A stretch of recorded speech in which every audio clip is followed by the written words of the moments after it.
ശബരിമലയെ കൊള്ളയടിക്കുന്ന, ശബരിമലയെ മോശമാക്കുന്ന, അവിടുത്തെ ആചാരങ്ങളെ ലംഘിക്കുന്ന എല്ലാ കാര്യങ്ങൾക്കും എതിരായിട്ടുള്ള ഒരു സമരമാണ് ഇവിടെ നടക്കുന്നത്. ശബരിമലയിലെ മോഷണം നടത്തുന്നത് ഒരു ഉണ്ണികൃഷ്ണൻ പോറ്റി മാത്രമല്ല, അയാൾ തട്ടിപ്പിന്റെ മഞ്ഞുമലയുടെ ഒരു അംശം മാത്രമാണ്. ധാരാളം വ്യക്തികൾ, ദേവസ്വം ബോർഡിലെ ഉദ്യോഗസ്ഥര്, ദേവസ്വത്തിന്റെ മന്ത്രി, മുഖ്യമന്ത്രിയുടെ ഓഫീസുകൾ കേന്ദ്രീകരിച്ചുകൊണ്ട് തന്നെയാണ് ഈ തട്ടിപ്പും വെട്ടിപ്പും അഴിമതിയും നടക്കുന്നത്. അതിനെതിരെ ശക്തമായ പോരാട്ടം. യഥാർത്ഥ പ്രതികളെ നിയമത്തിന് മുമ്പിൽ കൊണ്ടുവരണം. ഉണ്ണികൃഷ്ണൻ പോറ്റി എന്ന് പറഞ്ഞൊരു ചെറുമീൻ മാത്രമാണ്. ബാക്കി വൻ സ്രാവുകളെ കൂടി അറസ്റ്റ് ചെയ്യുകയും ഈ കേസുമായി ബന്ധപ്പെട്ട അന്താരാഷ്ട്ര ഗൂഢാലോചന നടക്കുന്നുള്ളതായിട്ട് വിശ്വ ഹിന്ദു പരിഷത്ത് ഉൾപ്പെടെയുള്ളവർ പ്രതീക്ഷിക്കുന്നു.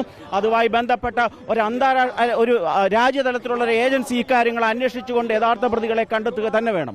2019 ദേവസ്വം ബോർഡ് പ്രസിഡന്റ്, ഒപ്പം തന്നെ അംഗങ്ങൾ, ഉദ്യോഗസ്ഥർ, അവർക്കെല്ലാം ഇതിൽ ഉത്തരവാദിത്തം ഉണ്ട് എന്നാണോ VHP പറയുന്നത്? 2019 തൊട്ട് ദേവസ്വം ബോർഡിന്റെ പ്രസിഡന്റ്, ദേവസ്വം ബോർഡിന്റെ മെമ്പർമാര്, അതേപോലെ തന്നെ തിരുവാഭരണം കമ്മീഷണർ, ശബരിമല അഡ്മിനിസ്ട്രേറ്റീവ് ഓഫീസർ തുടങ്ങിയ സകല അഴിമതിക്കാരും ഈ കേസിൽ ഉൾപ്പെട്ടിട്ടുണ്ട്.